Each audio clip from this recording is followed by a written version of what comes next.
সুপ্রিয় শিক্ষার্থীবৃন্দ, শুভেচ্ছা নিরন্তন। আজকের অনলাইন ক্লাসে তোমাদের সবাইকে। নরসিংদী সরকারি কলেজ কর্তৃক আয়োজিত অনলাইন ক্লাসের ধারাবাহিকতায় আমরা আজকে যে টপিকটি নিয়ে কথা বলবো তা হলো উপসর্গ। আমরা শব্দ গঠনের প্রক্রিয়া নিয়ে কথা বলেছিলাম। ইতোপূর্বে আমি দুটো ক্লাসে সমাস পড়িয়েছিলাম। শব্দ গঠন প্রক্রিয়ার মধ্যে আমাদের তিনটি বিষয় আছে: উপসর্গ, সমাস এবং প্রত্যয়। আমরা সমাস পড়েছিলাম, দুটো লেকচারে সমাস শেষ করেছি।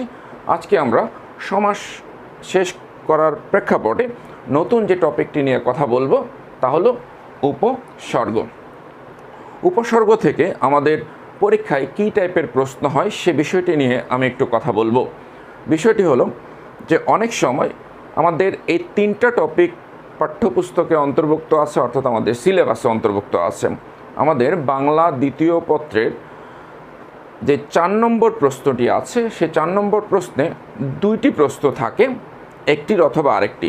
হয় সমাস থেকে প্রশ্ন থাকে, তার অথবা থাকে প্রত্যয়, অথবা প্রত্যয়ের অথবা উপসর্গ, অথবা উপসর্গের অথবা সমাস। অর্থাৎ তিনটি টপিক যদি আমরা ঠিকভাবে পড়ি তাহলে আমাদের আর এই বিষয়ে প্রশ্ন কমন পড়ায় কোনো সমস্যা হবে না। এর মধ্যে সবচেয়ে সহজ যে টপিকটি হলো তা হলো উপসর্গ। উপসর্গ পড়তে গেলে আমাদেরকে কি জানতে হবে? প্রথমে সংজ্ঞাটি জানতে হবে, তারপর জানতে হবে উপসর্গ কত প্রকার ও কী কী, এবং আমাদের সবচেয়ে বেশি যে কমন প্রশ্নটি আছে উপসর্গ থেকে আসে তা হলো উপসর্গের অর্থবাচকতা নেই কিন্তু অর্থদ্যোতকতা আছে, উক্তিটি প্রমাণ করো। সুপ্রিয় শিক্ষার্থীবৃন্দ, আমরা আজকে চেষ্টা করব ধারাবাহিকভাবে উপসর্গ কাকে বলে, উপসর্গের কাজ কি, উপসর্গ কত প্রকার ও কী কী, সেই বিষয়ে আলোচনা করে আমরা শেষে উপসর্গের অর্থবাচকতা নেই কিন্তু অর্থদ্যোতকতা আছে এই প্রশ্নটি শেষ করে, অর্থাৎ আলোচনা শেষ করে আমরা আজকের আলোচনার ইতি টানব। তাহলে দেরি না করে আমরা চলে যাচ্ছি আমাদের আজকের আলোচনা উপসর্গ। তাহলে যদি আমরা উপসর্গ শব্দটিকে বিশ্লেষণ করি তাহলে কি পাই? উপসর্গ শব্দটি গঠিত হয়েছে এই রকমভাবে: উপযোগ শ্রীযোগ অ, অর্থাৎ উপসর্গ, যার অর্থ হচ্ছে অবাঞ্ছিত বিষয়। যার অর্থ হচ্ছে অবাঞ্ছিত বিষয়। কিন্তু আমরা যে উপসর্গ পড়ছি তার অর্থ কি অবাঞ্ছিত বিষয়? অবশ্যই না। তাহলে আমাদের এই উপসর্গের অর্থটা কি এবং সংজ্ঞা কি আমরা একটু বলি। উপসর্গের সংজ্ঞায় যদি যাই তাহলে আমরা দেখতে পাই সংজ্ঞায় কি বলা হয়েছে: যে সকল অব্যয় শব্দ কৃদন্ত পদ বা নাম পদের পূর্বে বসে, আমি আবারও বলছি, যে সকল অব্যয় শব্দ কৃদন্ত পদ বা নাম পদের পূর্বে বসে অর্থের সংকোচন, সম্প্রসারণ কিংবা অন্য কোনো পরিবর্তন সাধন করতে পারে, সেই সকল অব্যয়সূচক শব্দকে আমরা উপসর্গ বলছি। তাহলে আমরা যদি বলি উপসর্গ বিষয়টা কি, উপসর্গ হলো এক প্রকার অব্যয়সূচক শব্দ যা কৃদন্ত পদ বা নাম পদের পূর্বে বসে সেখানে কি করবে? অর্থের পরিবর্তন, সম্প্রসারণ, বিভিন্ন কাজ করবে। আমরা যদি এক্ষেত্রে একটি বিষয় লক্ষ্য করি তাহলে দেখতে পাই যে উপসর্গ শব্দের সঙ্গে বসে 5টি কাজ করতে পারে। উপসর্গ শব্দের সঙ্গে বসে 5টি কাজ করতে পারে। কাজগুলো কি কি? নতুন অর্থবোধক শব্দ তৈরি করতে পারে। আমি যদি বলি 1 নম্বরে নতুন অর্থবোধক শব্দ তৈরি করতে পারে। একটা উদাহরণ দেই, নতুন অর্থবোধক শব্দ তৈরি করে কিভাবে? যেমন ছায়া একটি শব্দ, ছায়া থেকে একটি উপসর্গ যুগে গঠিত শব্দ হলো প্রচ্ছায়া। প্রচ্ছায়া তার মানে ছায়া বলতে আমরা নর্মাল যে ছায়াটা বা শেডটা সেটাকে বুঝি, কিন্তু প্রচ্ছায়া বলতে বুঝি গাঢ় ছায়া। তার মানে ছায়া থেকে প্রচ্ছায়া নতুন একটি অর্থবোধক শব্দ তৈরি করল। আমরা যদি বলি 2 নম্বরে 2 নম্বরে কি করে? অর্থের পরিপূর্ণতা দান করে। কি বলছি? অর্থের পরিপূর্ণতা দান করে। যেমন পুষ্টি থেকে পরিপুষ্টি, পুষ্টি থেকে পরিপুষ্টি। তার মানে পরিপুষ্টি পুষ্টি থেকে পরিপুষ্টি যখন হলো, তাহলে সেখানে বোঝানো হলো সুপুষ্টতা, মানে পরিপুষ্টি সাধন হয়েছে। আমরা যদি 3 নম্বরে দেখি, 3 নম্বরে কি পাই? অর্থের সম্প্রসারণ করে। উপসর্গ কি করে? অর্থের সম্প্রসারণ করে। যেমন তাপ একটি শব্দ, তাপ থেকে প্রতাপ। প্রতাপ শব্দের অর্থ হলো এখানে একেবারে পরাক্রম অর্থে প্রতাপ শব্দটি ব্যবহৃত হয়েছে। প্রতাপ শব্দটি ব্যবহৃত হয়েছে কি অর্থে? পরাক্রম অর্থে। তাপ শব্দের অর্থ কিন্তু পরাক্রম নয়, প্রতাপ কিন্তু তিনি প্রতাপশালী লোক, তার মানে পরাক্রমশালী লোক। আমরা যদি 4 নম্বরে বলি, তাহলে সেখানে বলতে পারি অর্থের সংকোচন। তাহলে অর্থের সংকোচন যদি হয়, তাহলে সংকোচনের বেলায় আমরা কি দেখি? যেমন রাজি থেকে নিমরাজি। আমরা বলি না তোমার কথায় আমি রাজি, কিন্তু যদি বলি যে তোমার কথায় সে নিমরাজি হয়েছে, তার মানে কি? অর্ধেক রাজি। তোমার ভালোবাসায় সে নিমরাজি, তার মানে অর্ধেক রাজি। তাহলে আমার কি হলো? অর্থের সংকোচন হয়ে গেল। আমরা 5 নম্বরে যে বিষয়টি দেখব সেটি হলো অর্থের পরিবর্তন সাধন করছে। অর্থের পরিবর্তন সাধন করছে কীরকম? যেমন কথা থেকে উপকথা, কথা থেকে উপকথা। তোমার সঙ্গে আমার কথা আছে, যে অর্থ মিন করছে, কিন্তু তিনি উপকথা বললেন, তার মানে কল্পিত কথা বললেন। তাহলে আমরা দেখতে পাচ্ছি উপসর্গের মাধ্যমে শব্দের মধ্যে 5 প্রকার পরিবর্তন সাধিত হচ্ছে। সেই 5 প্রকার পরিবর্তনটা কি? নতুন অর্থবোধক শব্দ তৈরি করছে, যেমন আমরা বলেছিলাম ছায়া থেকে প্রচ্ছায়া। অর্থের পরিপূর্ণতা দান করছে, যেমন আমরা বলেছিলাম পুষ্টি থেকে পরিপুষ্টি। অর্থের সম্প্রসারণ করছে, যেমন আমরা বলেছিলাম তাপ থেকে প্রতাপ। অর্থের সংকোচন করছে, যেমন আমরা বলেছিলাম রাজি থেকে নিমরাজি। এবং অর্থের পরিবর্তন সাধন করছে কথা থেকে উপকথা। সুপ্রিয় শিক্ষার্থীবৃন্দ, তাহলে আমরা দেখতে পাচ্ছি যে উপসর্গ কি করছে? আমাদের শব্দের অর্থের পরিবর্তন করছে। এ পর্বে আমরা যে বিষয়টি নিয়ে কথা বলবো, উপসর্গের প্রকারভেদ। আমাদেরকে জানতে হবে, অবশ্য উপসর্গের প্রকারভেদ আমাদের হয়তো ইন্টারমিডিয়েট পরীক্ষায় আসবে না, কিন্তু ভর্তি পরীক্ষার ক্ষেত্রে কিংবা কোনো প্রতিযোগিতামূলক পরীক্ষার ক্ষেত্রে উপসর্গের প্রকারভেদটি খুব গুরুত্বপূর্ণ। সুতরাং এক্ষেত্রে তোমাদেরকে উপসর্গ মুখস্থ করতে হবে।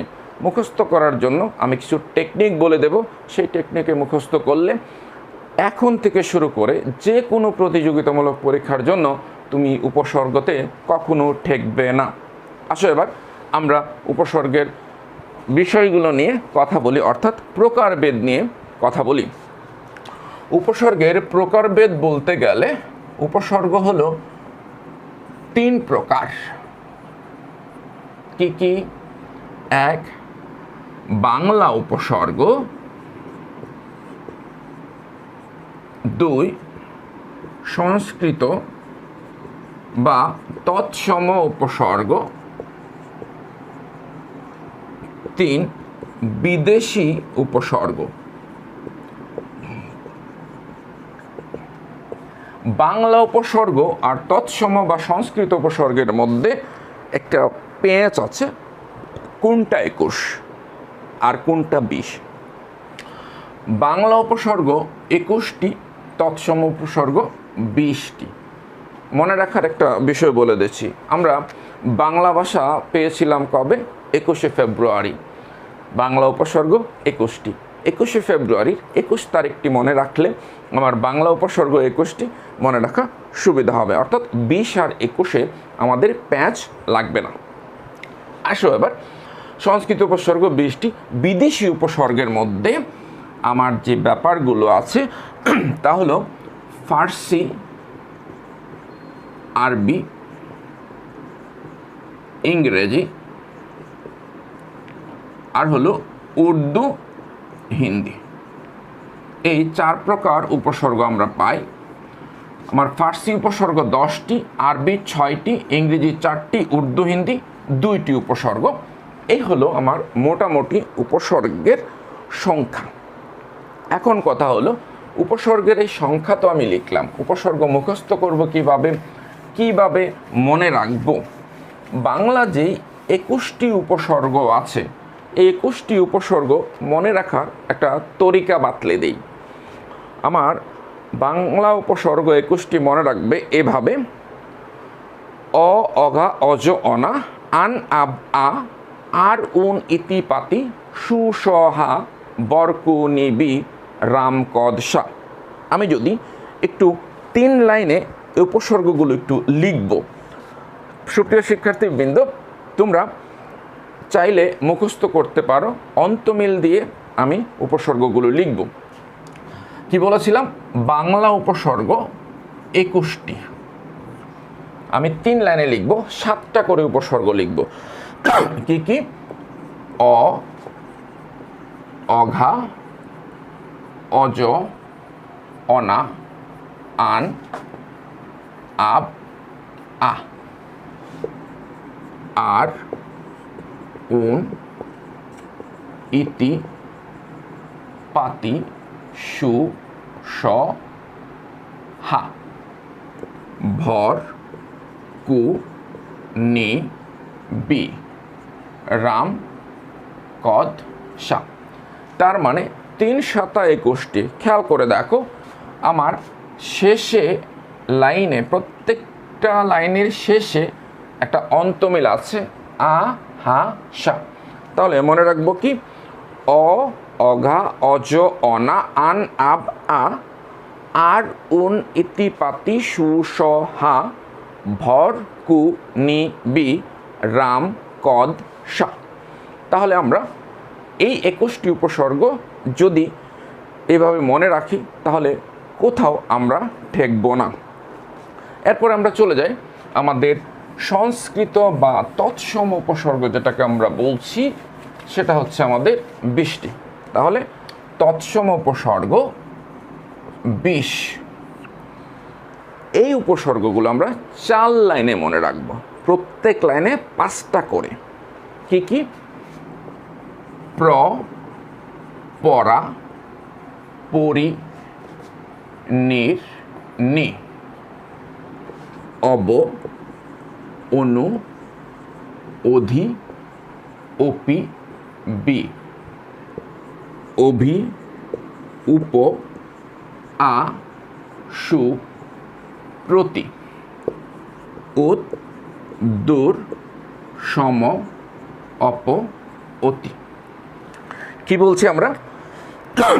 প্র, পরা, পরি, নির, নি, অব, অনু, অধি, অপি, বি, অভি, উপ, আ, সু, প্রতি, উদ্দূর, সম, অপ, অতি। আমি আবারও বলছি 4 লাইনে, খেয়াল করো। প্র, পরা, পরি, নির, নি, অব, অনু, অধি, অপি, বি, অভি, উপ, আ, সু, প্রতি, উদ্দূর, সম, অপ, অতি। নি, বি, প্রতি, অতি। অর্থাৎ এই 2 লাইন এবং এই 2 লাইনের অন্তমিল আছে। তাহলে সুপ্রিয় শিক্ষার্থীবৃন্দ, আমরা তৎসম উপসর্গ 20টি শিখে নিলাম। এখন আমাদের বিদেশি উপসর্গ আছে। বিদেশি উপসর্গের ক্ষেত্রে আমরা বলেছিলাম যে বিদেশি উপসর্গ আমরা যদি বলি তাহলে সেখানে বিদেশি উপসর্গে আমাদের ফার্সি উপসর্গ আছে 10টি। ফার্সি কোনগুলো আমাদের? খুব মজা আছে। না, নিম, ফি, বে, বর, ব, কম, বৎকার, দর। না, নিম, ফি, বে, বর, ব, কম, বদ, কার, দর। এবং প্রত্যেকটা উপসর্গ দিয়ে কিন্তু আমরা শব্দ তৈরি করতে পারি। যেমন বরবাদ, দরকার, বদলুক, কারবার, কমবক্ত, নিমরাজি, ফি, বছর। আরবি আরবি আমার 6। কি কি আছে আরবিতে? লা বাজে খয়ের, খাস, আম, গড়। আমরা বলি না ছেলেটি গড় হাজির, সেই গড় হাজিরের গড় কিন্তু আমার আরবি শব্দ। বাজে লোক বলি না আমরা, এই বাজে কিন্তু আরবি উপসর্গ। তাহলে লা বাজে খয়ের, খাস, আম, গড়। আমার আছে কি? আর আছে ইংরেজি উপসর্গ। ইংরেজি উপসর্গ কোনগুলো? ইংরেজি বলেছি 4টি। কোন 4টি? ফুল, হাফ, হ্যাড, সাব। যেমন ফুল শার্ট পরেছে, ফুল প্যান্ট পরেছে, হাফ শার্ট পরেছে। যেমন আমি হাফ শার্ট পরে ক্লাস নিচ্ছি, এই যে হাফ শার্টের হাফ, এটি একটি ইংরেজি উপসর্গ। হেড মৌলানা, সাব জজ, সাব ইন্সপেক্টর। তাহলে আমরা বলছি ফুল, হাফ, হেড, সাব, অর্থাৎ এই 4টি হলো ইংরেজি উপসর্গ। উর্দু এবং হিন্দি দুটো। কি কি? হরেক আর হর। সে হরেক রকম কথা বলে, হরেক কিসিমের কথা বলে। হর রোজ তোমার সঙ্গে আমার দেখা হচ্ছে। তাহলে আমরা কি পড়লাম? আমাদের 3 প্রকার উপসর্গ, বাংলা উপসর্গ 21টি, তৎসম উপসর্গ 20টি, আর বিদেশি উপসর্গে আমরা ফার্সি উপসর্গ পড়লাম 10টি, আরবি পড়লাম 6টি, ইংরেজি পড়লাম 4টি, উর্দু হিন্দি 2টি। এখানে একটা মজার ব্যাপার আছে। মজার ব্যাপারটা হলো যে আমাদের 4টা উপসর্গ বাংলা এবং তৎসমে কমন আছে। কোন 4টা উপসর্গ? আ, সু, বি, নি। তার মানে এই 4টা উপসর্গ বাংলায়ও আছে, তৎসময়েও আছে। তাহলে চিনব কিভাবে এই শব্দটি কোন উপসর্গ দিয়ে গঠিত, অর্থাৎ তৎসম না বাংলা? যদি মূল শব্দটি বাংলা হয় তাহলে উপসর্গটি বাংলা, মূল শব্দটি যদি তৎসম হয় তাহলে উপসর্গটি হবে তৎসম। সুপ্রিয় শিক্ষার্থীবৃন্দ, উপসর্গের প্রকারভেদ জানলাম। এ পর্বে আমরা আমাদের পরীক্ষায় যে সব প্রশ্নটি সচরাচর আসে সেই প্রশ্নটি নিয়ে তোমাদের সামনে একটু আলোচনা করে আজকের আলোচনার ইতি টানব। আমাদের আজকের আলোচনায় সর্বশেষ যে ব্যাপারটি আছে সেটি হলো উপসর্গের অর্থবাচকতা নেই, কিন্তু অর্থদ্যোতকতা আছে। আমাদের প্রথমে জানতে হবে অর্থবাচকতা ব্যাপারটি কি এবং অর্থদ্যোতকতা ব্যাপারটি কি। অর্থবাচকতা ব্যাপারটি হলো নিজস্ব অর্থ আছে, অর্থদ্যোতকতা ব্যাপারটি হলো নিজের অর্থ নেই কিন্তু অন্যের সঙ্গে যুক্ত হয়ে নতুন অর্থ তৈরি করতে পারে। তাহলে আমরা বলছি কি উপসর্গের নিজস্ব অর্থ নেই কিন্তু অন্য শব্দের সঙ্গে উপসর্গ যুক্ত হলে নতুন একটি অর্থবোধক শব্দ তৈরি হয়। সুপ্রিয় শিক্ষার্থীবৃন্দ, আমরা এই প্রশ্নটি পড়ার জন্য আমরা একটি শব্দ নিয়ে তোমাদের সঙ্গে খেলব। যেমন আমরা বলি হার। এই হার শব্দটি সবাই খুব পরিচিত, খেলায় হার জিত আছে না? হার শব্দটির মূল অর্থ হলো পরাজয়। আবার হারের অন্যরকম অর্থ আছে, যে গলার হার, যেটাকে আমরা বলি লকেট। এক্ষেত্রে আমরা হার বলতে বলবো পরাজয় অর্থে এই শব্দটিকে নেব। এই হার শব্দটি মূল অর্থ প্রকাশ করছে পরাজয়ের। তার আগে যদি আমরা উপসর্গ এতক্ষণ পড়ে এসেছি, যেমন লিখলাম আ, বি, উপ, পরি, প্র। আমার এই যে 5টা উপসর্গ লিখলাম, এই 5টা উপসর্গের সরাসরি যখন আলাদা আলাদাভাবে ব্যবহৃত হচ্ছে সে কিন্তু কোনো অর্থ প্রকাশ করছে না, অর্থাৎ তার নিজের কোনো অর্থ নেই, অর্থাৎ অর্থবাচকতা নেই। কিন্তু যেই আমাদের এই হার শব্দটির সঙ্গে ব্যবহৃত হলো তখন নতুন অর্থবোধক শব্দ তৈরি করলো আহার, তৈরি করলো বিহার, তৈরি করলো উপহার, তৈরি করলো পরিহার, তৈরি করলো প্রহার। একটু খেয়াল করে দেখো, আমরা বলেছি উপসর্গের অর্থবাচকতা নেই, অর্থাৎ এই শব্দগুলোর অর্থবাচকতা নেই, কিন্তু অর্থদ্যোতকতা আছে। অর্থবাচকতা মানে নিজস্ব অর্থ নেই, অর্থদ্যোতকতা মানে অন্য শব্দের সঙ্গে যুক্ত হয়ে অর্থ দিতে পারে। তার মানে হার শব্দের সঙ্গে যখন যুক্ত হলো আ বি উপ পরি প্র, নতুন অর্থবোধক শব্দ তৈরি হলো আ যোগ হার আহার। আহার মানে কি? খাওয়া।